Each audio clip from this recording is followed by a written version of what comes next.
Today is the 20th of May. I've just got to vent about this because just something that I got to kind of talk about. So, unless you're under a rock, we've all just recently discovered that Joe Biden magically has stage 4 cancer that has metastasized to his bones. Just miraculously. Am I the only one that's pissed off about this? You know, I'm not going to sound very nice here, and I'm not going to sound very Christian-like.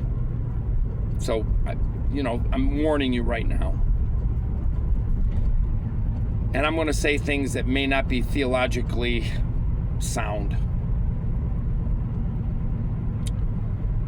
Okay, so let's start with this. The President of the United States has the best health care in the entire globe. Okay? They got access to the best doctors, the absolute best doctors, and the absolute best medical facilities known to mankind. Right?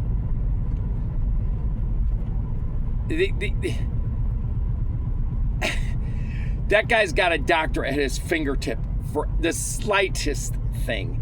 It's not like you and I where something happens and we say, I'll get better. I'll be all right. Don't have to, I don't have to go to the doctor. Man, last time I needed stitches, I just looked at it and I said, I'll bandage it up real well. And I'm not going to spend $1,200 going to the emergency room to tell me, oh, you need stitches. I'll fix it myself.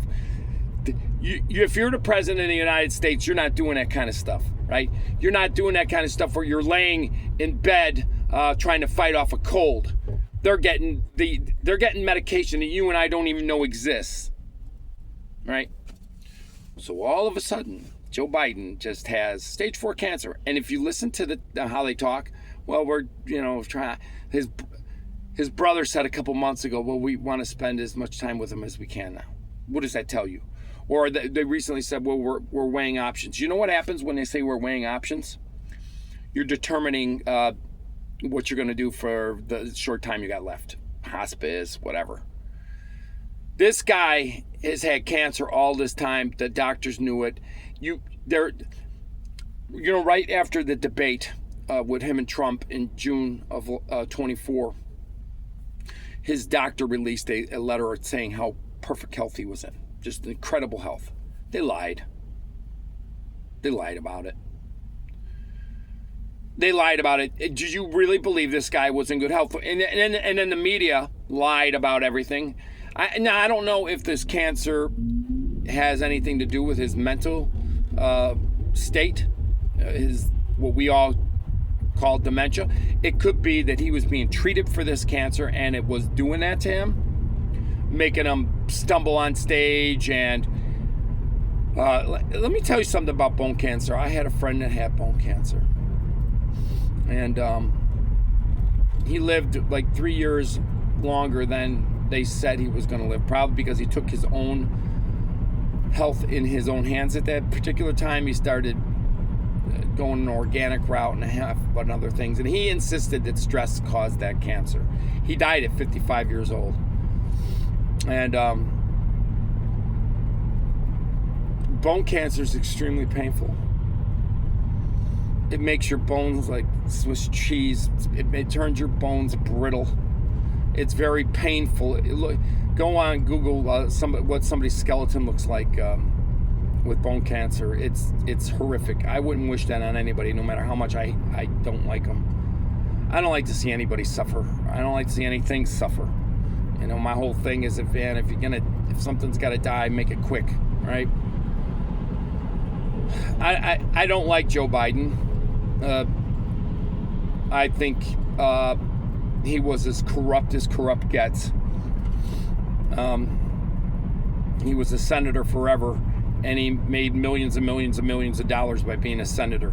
And there's an old saying by Harry Truman: if you become rich as a politician, you're a crook. Doesn't get any simpler than that, right? So it just pisses me off that the media hit this. It pisses me off that the media doesn't have any investigative journalism. And if anybody is worth anything, if you want to get to the truth and the heart of the matter, you have to go to YouTube and find personal sources like me, with people who know more than I do, obviously, right? But I'm just an average Joe, who notices things. And I like to think most people are noticing things. Now, I will say this. I am the last of the boomers. I was born in the last month of the last year of the boomer generation, right? And I do have friends that are boomers. And some that I've been friends with for years and years, some that I love dearly. But one of the things that I've noticed about some of them, not all of them, is the ones that didn't progress with the technology per se. They still watch regular TV. They still watch regular news. And they believe anything that comes across the regular news. They don't question it. So when the news pushes a narrative, they believe the narrative that the news pushes. I, on the other hand, never believed their bullshit. Because I never thought that we would live in a time where the fairy tale, the emperor has no clothes, is reality. And Joe Biden was the emperor who had no clothes. And I have one friend in particular, we can't talk politics at all. She knows where I stand. I know where she stands. This is a person I was close to for many, many, many years. But I realized that she just believes the narrative. And then when you press her on for the deeper thing behind it, blows it off. Doesn't want to go there. Doesn't want to go there intellectually, because I think it forces them to have a paradigm shift, and it's not good. So I'm not a fan of Joe Biden. I don't wish him ill or well, but I am going to say this. When that 2022 election went down, I was coming back from Detroit that night. I'll never forget. I was listening to the election results come rolling in and it was at night, so it was late. It's a long ride from where I'm at. So anyway, and I went to bed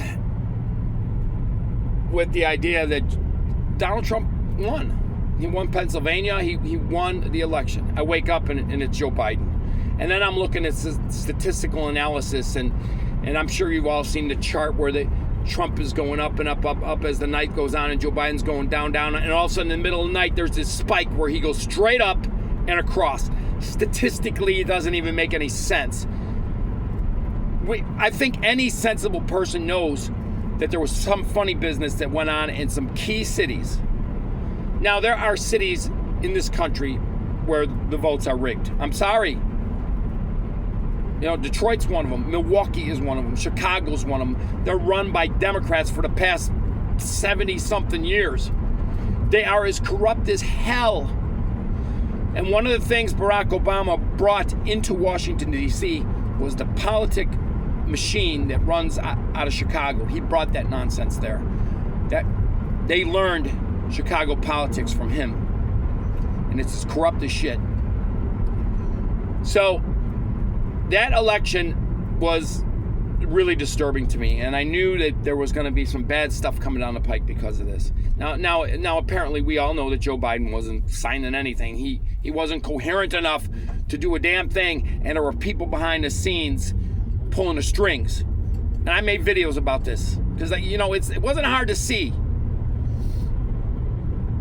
It's obviously they've been lying. You can't trust the media. They don't have any investigative journalism skills within them anymore. They go along with the program and they push their little narrative. It is authoritarian and it is communist, and this is the stuff the communists did. It's like Castro and Lenin and the Bolsheviks. These are Bolsheviks.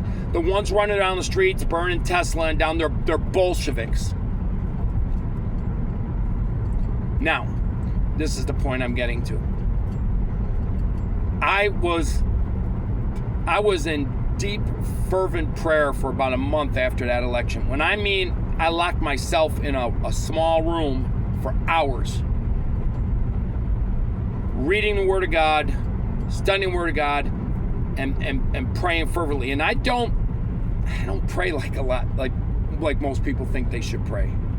Look at the Psalms, and the Psalms that were written by David when David was being overwhelmed and taken by his enemies. Read those Psalms. Those are legitimate prayers from a man's heart. And I'm going to tell you, I was praying a lot of those Psalms over because I realized how the United States goes, so goes the world. And I'm going to say this. There is a scripture that says, don't rejoice in the suffering of your enemy, lest I remove my hand from them. You're not supposed to rejoice in the suffering of an enemy when you're praying against an enemy. God knows you don't like this person. God knows they're opposed to you. So when God decides he's going to execute judgment on them, don't rejoice in it. I'm going to tell you what I did. One of the things that I was praying about was that God would reveal the truth of what happened in 2020. And that when somebody usurps power unjustly by the system that we put in place, God does not bless it. And let me give you an example. I didn't like Barack Obama for many, many reasons. Mostly because he came from Chicago. You don't put anybody from Illinois in charge of anything in Washington, let alone Chicago. You don't do it.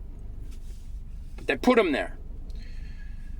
Now, here's the thing. God might not be happy with the situation because in our system we vote and we're not in a monarchy. All right, but God, the Bible is a very political book if you read through it. And God honors the governmental systems that human beings put in place, whether he likes them or not, because human beings have dominion over this world. He will work within the systems that human beings put in place. Whether they're just or unjust, he will work with them because there's a free will aspect.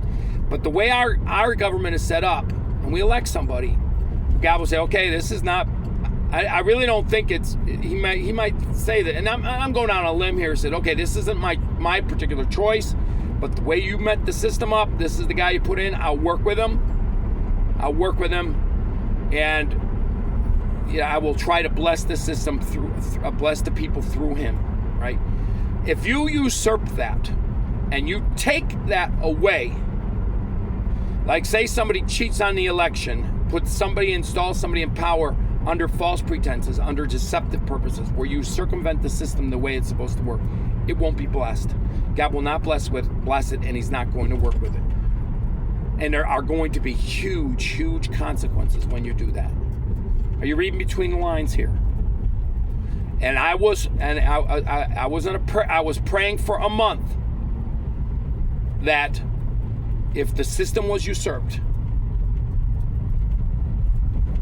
and the deception was made, and it wasn't legitimate, that there would be a huge price to pay.